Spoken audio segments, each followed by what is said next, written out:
میں مبلغ بنوں سنتوں کا، خوب چرچا کروں سنتوں کا، ہو کرم بحر خاک مدینہ۔ الحمدللہ رب العالمین والصلاة والسلام علی سید المرسلین، اما بعد فاعوذ باللہ من الشیطان الرجیم، بسم اللہ الرحمن الرحیم۔ الصلاة والسلام علیک یا رسول اللہ وعلی آلک واصحابک یا حبیب اللہ۔ الصلاة والسلام علیک یا نبی اللہ وعلی آلک واصحابک یا نور اللہ۔ نویت سنت الاعتکاف۔ میرے پیارے اور محترم اسلامی بھائیوں، درود پاک پڑھنے کے بے شمار فضائل و برکات ہیں۔ پے کرے حسن و جمال، دافع رنج و ملال، صاحب جود و نوال، رسول بے مثال، بی بی آمنہ کے لال صلی اللہ تعالی علیہ وسلم کی ذات با کمال پر درود پاک پڑھنا بہت ساری برکتوں رحمتوں کا موجب ہے۔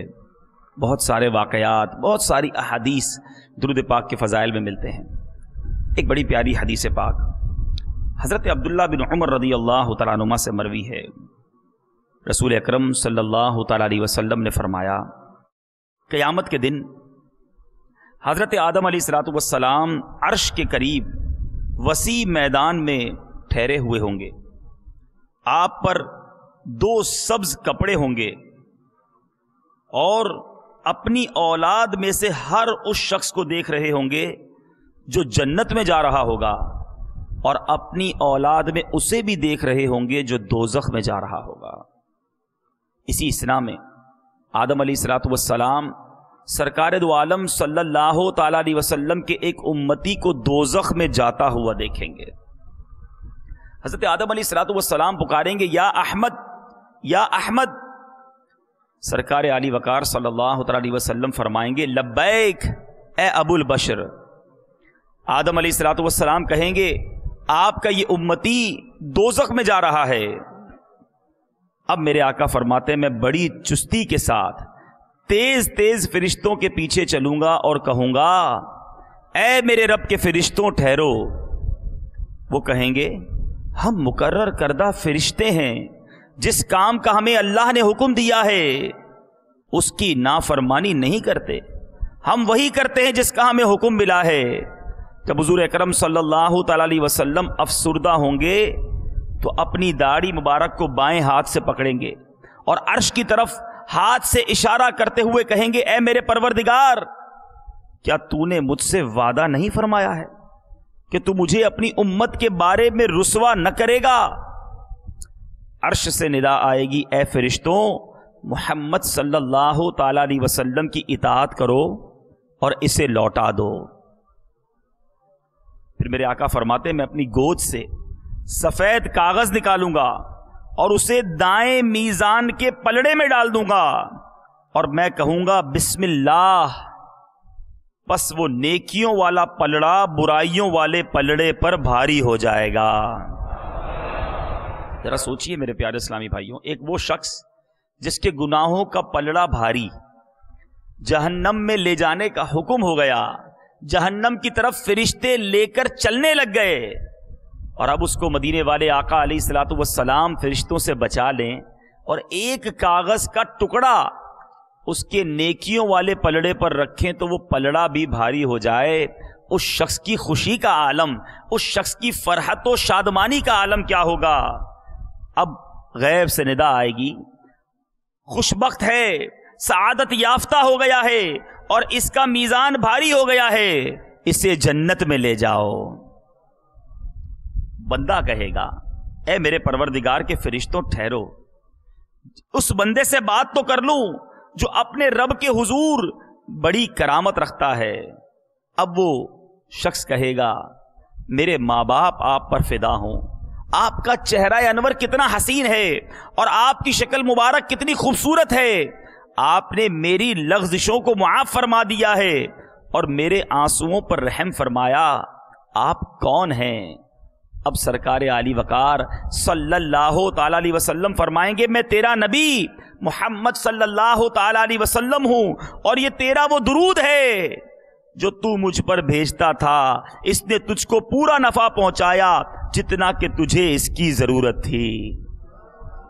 میرے پیارے اور محترم اسلامی بھائیوں اور مدنی چینل کے ناظرین، ذرا سوچئے کہ درود پاک کتنی بڑی نعمت ہے، دنیا میں برکتیں، دنیا میں سعادتیں، دنیا میں مصیبتوں سے دوری، اور ساتھ ساتھ قیامت کے دن کتنا بڑا ساتھ ملا اس شخص کو درود پاک پڑھنے کی برکت سے۔ تو جب درود پاک ایسا پیارا ساتھی ہو، درود پاک مصیبت کے وقت کام آنے والا وظیفہ ہو، تو پھر اس درود پاک کو کیوں نہ اپنا ورد بنا لیا جائے، کیوں نہ سرکار عالی وقار صلی اللہ تعالی علیہ وسلم کی ذات والا تبار پر درود پاک پڑھنا اپنا ایسا وظیفہ بنایا جائے کہ فضول باتیں، ادھر ادھر کی باتیں اور جناب وقت ضائع کرنے کی بجائے ہماری زبان ذکر و درود سے تر رہے۔ اللہ تبارک و تعالیٰ اس تربیتی اجتماع کی برکت سے ہم سب کو کثرت کے ساتھ درود پاک پڑھنے کی توفیق عطا فرمائے۔ محبت، ذوق اور شوق کے ساتھ جہاں جہاں جامعۃ المدینہ کے طلباء، اساتذہ، ناظمین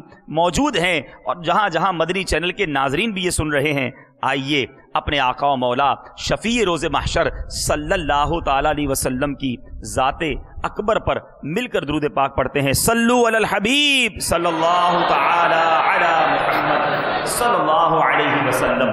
میرے پیارے اسلامی بھائیو، بات چلی تھی، گفتگو ہم نے کی میدان محشر کی، اور ایک خوش نصیب کی کہ جس کو سرکار عالی وقار صلی اللہ تعالی علیہ وسلم کی اس حوالے سے شفاعت نصیب ہو گئی اور اس کا بیڑا پار ہو گیا۔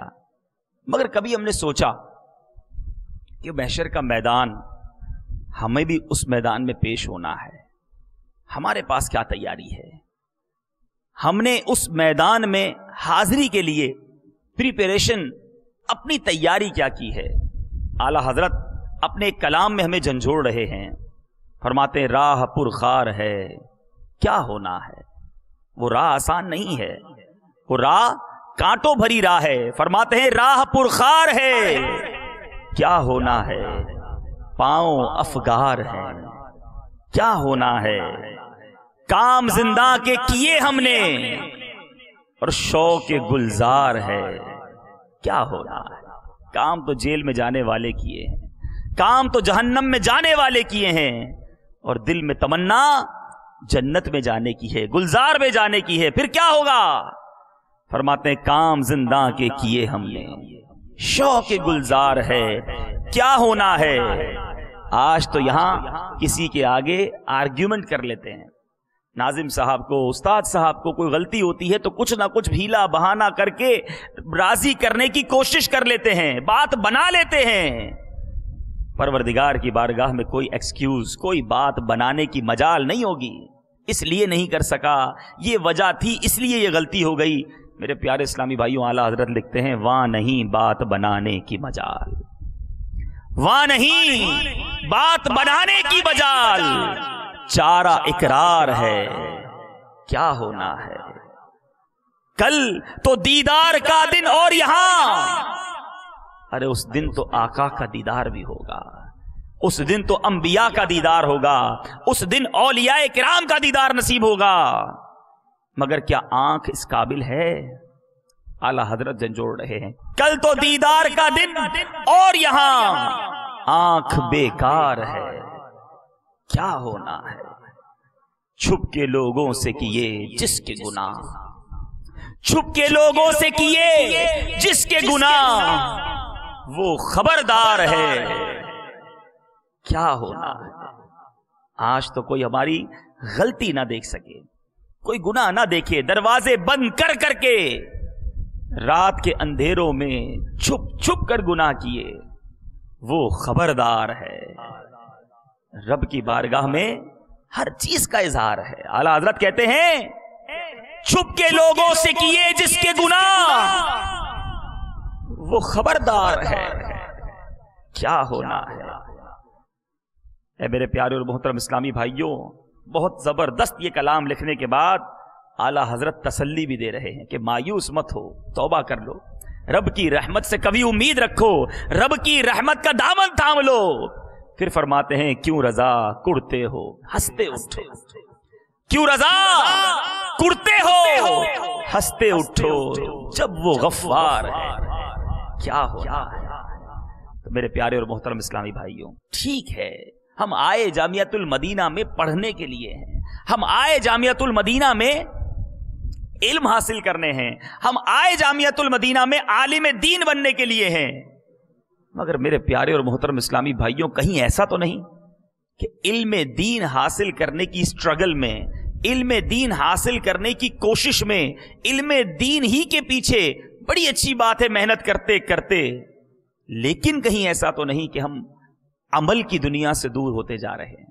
اگر جامعہ میں رہ کر بھی میرا عمل کمزور ہے، اگر جامعۃ المدینہ میں رہ کر بھی میرے گناہوں کا سلسلہ جاری ہے، تو میرے پیارے اسلامی بھائیوں پھر میں کس طرف جا رہا ہوں؟ اس تربیتی اجتماع میں ہمیں عمل کا جام بھی پلانے کی کوشش کی جائے گی، ہمیں با عمل عالم دین بننا ہے۔ یاد رکھیے ہمارا مدنی مقصد جو جامعۃ المدینہ میں آنے کا ہے کہ ہمیں ایک با عمل، ایک پریکٹیکل اور پریکٹسنگ عالم دین بننا ہے، جس کے ذریعے لوگوں کی اصلاح بہترین انداز میں ہوتی۔ ایک عالم دین ہو، ایک جناب بہت زیادہ علم رکھنے والا ہو، مگر عمل کا دور دور تک پتہ نہ ہو، تو نہ اس کی زبان میں تاثیر ہوتی ہے، نہ میرے پیارے اسلامی بھائیوں اس کے عمل میں برکت ہوتی ہے۔ الحمدللہ ہم جامعۃ المدینہ میں آئے ہیں اور یہ دعوت اسلامی کا خاصہ ہے۔ بڑی اہم بات کہنے لگا ہوں کہ دعوت اسلامی کے قریب ایک بالکل نیا اسلامی بھائی آتا ہے، جو کل تک نماز نہیں پڑھ رہا تھا، جو کل تک روزہ نہیں رکھتا تھا، جو کل تک گناہوں کے دلدل میں ڈوبا ہوا تھا، جیسے ہی وہ آتا ہے جو سب سے پہلا اس پر اثر پڑتا ہے وہ عمل کا اثر پڑتا ہے، عبادت کا اثر پڑتا ہے۔ وہ گناہ کو چھوڑ کر توبہ کر کے نیکیوں کی طرف آنا شروع ہو جاتا ہے۔ یعنی دعوت اسلامی کا خاصہ یہی ہے کہ جو قریب آتا ہے وہ عبادت گزار بننا شروع ہو جاتا ہے۔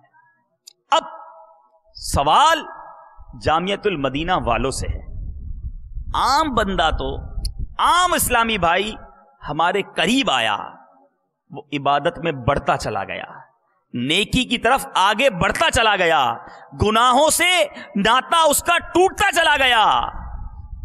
جامعۃ المدینہ میں آنے کے بعد ہر آنے والا دن میری عبادت میں ترقی کا دن ہے، میرے اعمال میں ترقی کا دن ہے، میرے گناہوں سے دوری کا دن ہے، یا خدا نہ خواستہ ایسا نہیں ہے؟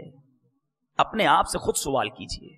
الحمدللہ ہمارے جامعات میں تہجد گزار طلبہ بھی ہیں، الحمدللہ ہمارے جامعات میں بہت سارے اسلامی بھائی کثرت کے ساتھ روزے رکھنے والے بھی ہیں، الحمدللہ نوافل کا سلسلہ، تلاوت کا سلسلہ، نو ڈاؤٹ، مگر ہمیں ایک ایک انڈیویجول پر بات کرنی ہے، ہمیں ایک ایک انفرادی اسلامی بھائی پر بات کرنی ہے، جہاں ایسے عبادت گزار، ایسے میرے پیارے اور محترم اسلامی بھائیوں نیکیوں کے حریص اسلامی بھائی بھی موجود ہیں، وہاں کچھ کمزوریاں بھی ہو جاتی ہیں۔ اور آج جب تربیتی اجتماع میں آئے ہیں، ہمیں اپنے آپ کو ریکٹیفائی کرنا ہے، ہمیں اپنے آپ کو ایک بار پھر چیک کرنا ہے کہ کہیں ایسا تو نہیں کہ کل ماحول میں آنے والا گناہوں سے تائب ہو گیا، سچی توبہ کر لی، شراب پیتے پیتے زندگی گزر گئی، مگر جب اجتماع میں آیا دل کو چوٹ لگی، اس نے شراب کو بھول گیا، سالوں سے نماز نہیں پڑھتا تھا، اجتماع میں آیا، امیر اہل سنت کا بیان سنا، کسی مبلغ کا بیان سنا، دل پر چوٹ لگی، نمازیں شروع ہو گئی، جماعتوں کی پابندی ہو گئی، تلاوت قرآن ہو گئی، اس کی آنکھیں حرام دیکھتے دیکھتے تھکتی نہ تھی، اور امیر اہل سنت نے جب نگاہیں نیچی رکھنے کا درس دیا تو وہ گناہگار جو کچھ دنوں پہلے اس کی آنکھیں تھکتی نہ تھی حرام دیکھتے دیکھتے، اب وہ نگاہیں نیچی کیے کفل مدینہ لگائے گھوم رہا ہے۔ ایسا ڈفرنس، ایسا فرق ایک نئے اسلامی بھائی میں تو آ رہا ہے۔ اور جناب مجھے کئی سال ہو گئے جامعہ میں، اور میرا اور اس میں فرق یہ ہے کہ میں تو عالم بھی بن رہا ہوں، میں تو جناب علم دین کی سیڑھیاں چڑھتا چلا جا رہا ہوں، میرے دل میں علم دین کا نور اترتا چلا جا رہا ہے، اور مجھ سے میرے مرکز کی امیدیں بھی بڑھتی چلی جا رہی ہیں۔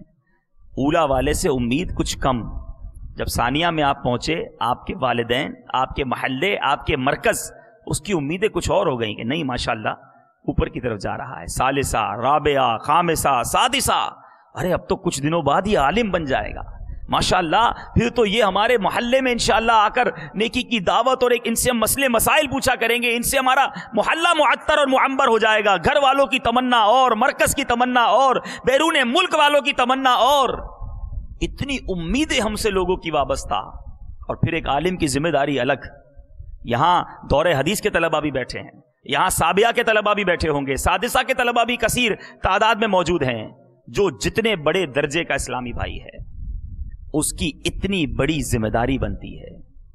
ہونا تو یہ چاہیے کہ اگر میں اولا میں داخل ہوا، اگر میرے اندر کوئی کمزوری، عبادت میں کوئی سستی، جماعتوں کا کوئی حال نہ تھا، یا جناب مدنی انعامات میں کوئی کمزوری، تو ثانیہ میں مزید کچھ بہتری، ثالثہ میں مزید کچھ برکت، رابعہ میں جناب نوافل، ذکر و اذکار کا دورہ مزید بڑھ گیا، خامسہ، سادسہ، اور جب جناب سابعہ میں پہنچے تو اب تو مدنی انعامات کا عامل، ذکر و اذکار کا پابند، نوافل کا پابند، نگاہیں نیچی رکھے، اور جناب وہ سب لوگ کہیں کہ یہ ایسے عالمی دین ہوتے ہیں دعوت اسلامی کے۔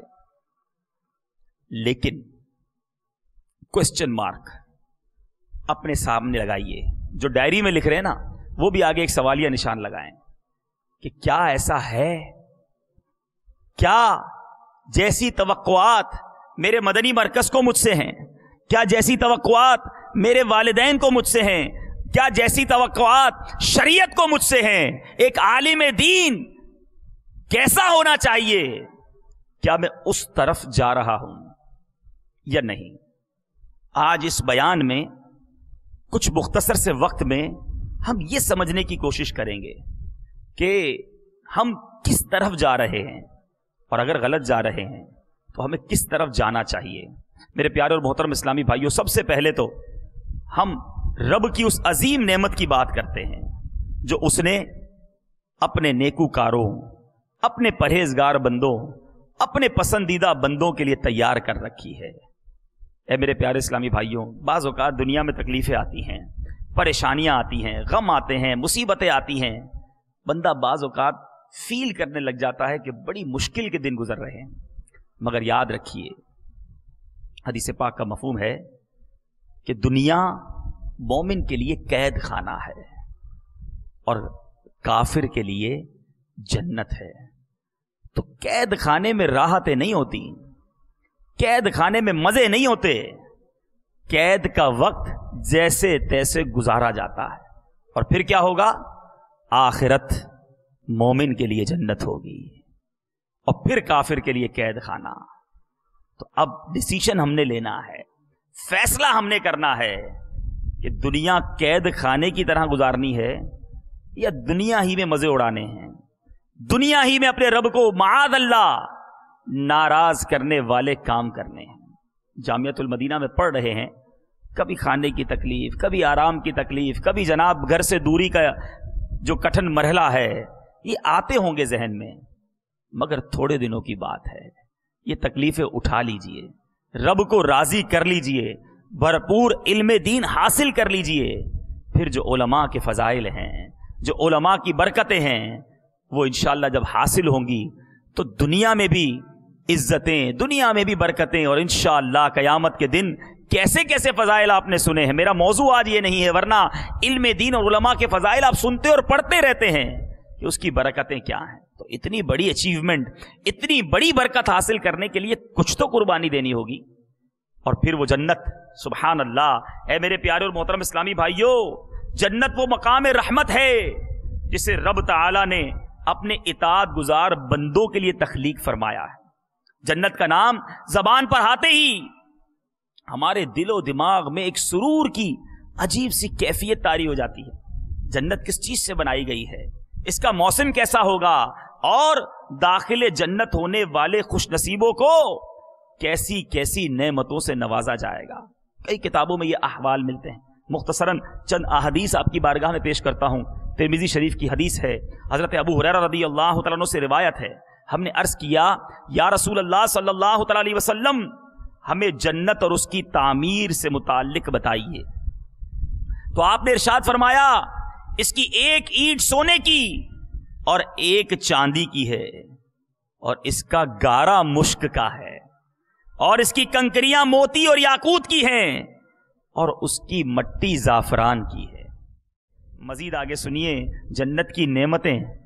مسلم شریف کی حدیث، سیدنا ابو ہریرہ رضی اللہ تعالیٰ عنہ فرماتے ہیں کہ رسول کریم صلی اللہ تعالیٰ علیہ وسلم نے فرمایا اللہ تبارک و تعالیٰ نے ارشاد فرمایا کہ میں نے اپنے نیک بندوں کے لیے ایسی ایسی نعمتیں تیار کر رکھی ہیں کہ جن کو نہ تو کسی آنکھ نے دیکھا ہے، نہ اس کی خوبیوں کا کسی کان نے سنا، اور نہ ہی کسی انسان کے دل میں ان کی ماہیت کا خیال گزرا ہے۔ امیجن ہی نہیں کر سکتے، تصور ہی نہیں کر سکتے کہ وہ کیسی نعمتیں ہوں گی۔ آج دنیا کی بڑی سے بڑی نعمت، دنیا کی خوبصورت سے خوبصورت ترین چیز آپ کے وہم و گمان میں آ جاتی ہے۔ جنت وہ ہے جو ذہن سے ورا ہے، جس کا خیال کسی پر نہیں گزرا۔ اے میرے پیارے اسلامی بھائیوں، کسی آنکھ نے اس کو دیکھا نہیں ہے۔ ایسی جنت رب نے اپنے نیک بندوں، اپنے پسندیدہ بندوں کے لیے تیار کر رکھی ہے۔ بعض اوقات ذہن میں خیال آتا ہوگا جناب یہ سب کے لیے جنت کی دعا کرتے رہتے ہیں، یا اللہ سرکار کی ساری امت کو جنت عطا فرما۔ جنت ہے کتنی بڑی، ایسا تو نہیں کوئی جنت میں جگہ کم پڑ جائے گی۔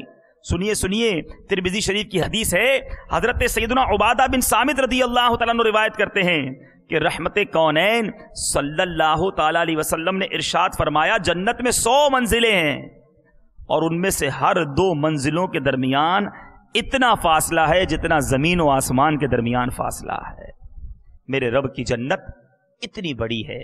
اے میرے پیارے اور محترم اسلامی بھائیوں اور مدنی چینل کے ناظرین، کھانا کھانے کا بندہ بڑا شوقین ہوتا ہے، طرح طرح کے کھانے ملنے چاہیے۔ فوڈ کلچر عام ہے، فلاں ریسٹورنٹ میں کھانا ہے، جو نیا ہوٹل کھلا وہاں جا کے کھانا ہے، ایک دوسرے سے چٹپٹے کھانوں کی باتیں کرنی ہے۔ دنیا میں سادہ غذا کھانے کی عادت ڈالیے، رزق حلال کھانے کی عادت ڈالیے، حرام کی طرف جانے کی کبھی بھی سوچ نہ رکھیے۔ یہاں تھوڑا صبر کر لیجئے، رب نے جنتیوں کے لیے بڑے لذیذ کھانے تیار کیے ہیں۔ اے میرے پیارے اسلامی بھائیوں، قرآن مجید میں ارشاد ہوتا ہے، ترجمہ کنز ایمان، اور میوے جو پسند کریں اور پرندوں کا گوشت جو چاہیں۔ حضرت سیدنا انس بن مالک رضی اللہ تعالیٰ عنہ نبی کریم صلی اللہ تعالیٰ علیہ وسلم سے مرفوعاً روایت کرتے ہیں کہ جنتیوں میں سب سے نچلے درجے کا جنتی وہ ہوگا جس کے ساتھ 10,000 خادم کھڑے ہوں گے، اور ہر خادم کے ہاتھ میں 2 پیالے ہوں گے، جن میں سے ایک سونے کا اور دوسرا چاندی کا۔ ہر پیالے میں کھانے کی ایک قسم ہوگی جو دوسرے میں نہ ہوگی، اور اس کے آخر سے بھی اس طرح کھائے گا جس طرح اس کے شروع سے کھائے گا۔ آج کوئی لذیذ سے لذیذ کھانا سامنے رکھ دیا جائے، شروع میں بڑا اچھا لگتا ہے، مگر جب پیٹ بھرنے والا ہو اب اس کا مزہ ختم ہونا شروع ہو جاتا ہے۔ پھر کہیں جناب اور کھائیے، کہتے نہیں اب پیٹ بھر گیا اب نہیں کھانا۔ ارے اور کھائیے، نہیں اب نہیں کھا سکتا۔ جنتی جس طرح پہلا لقمہ کھاتے وقت مزہ اٹھائے گا، اس کے آخری لقمے تک اس کو اسی طرح کا لطف آتا رہے گا۔ اور میرے پیارے اسلامی بھائیوں، ہر پیالے کے اندر مزہ جدا ہوگا۔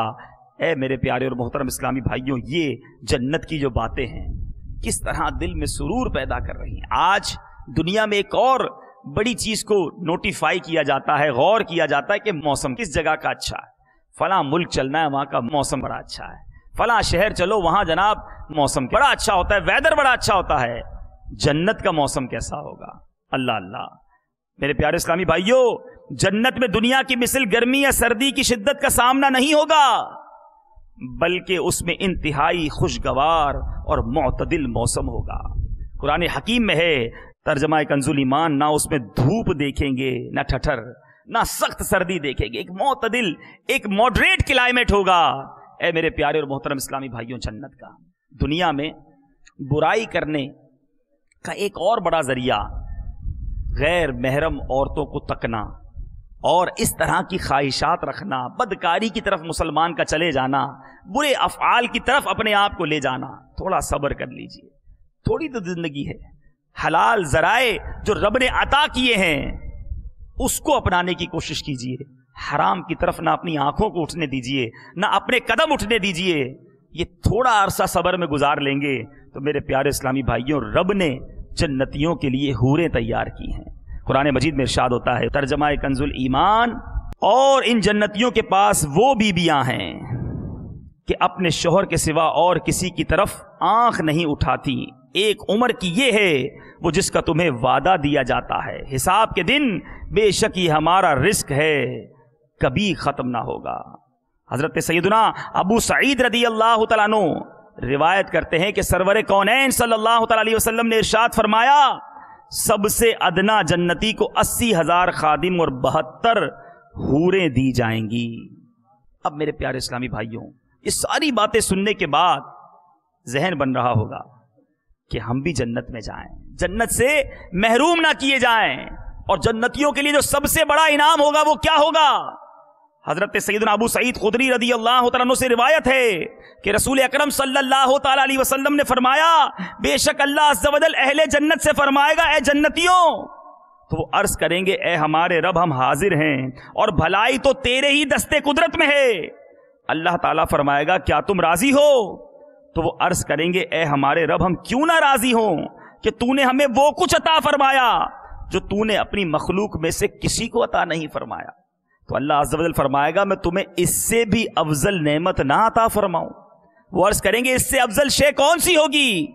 تو اللہ عز و جل فرمائے گا, میں تمہیں اپنی رضا سونپتا ہوں, لہٰذا آج کے بعد کبھی تم سے ناراض نہ ہوں گا.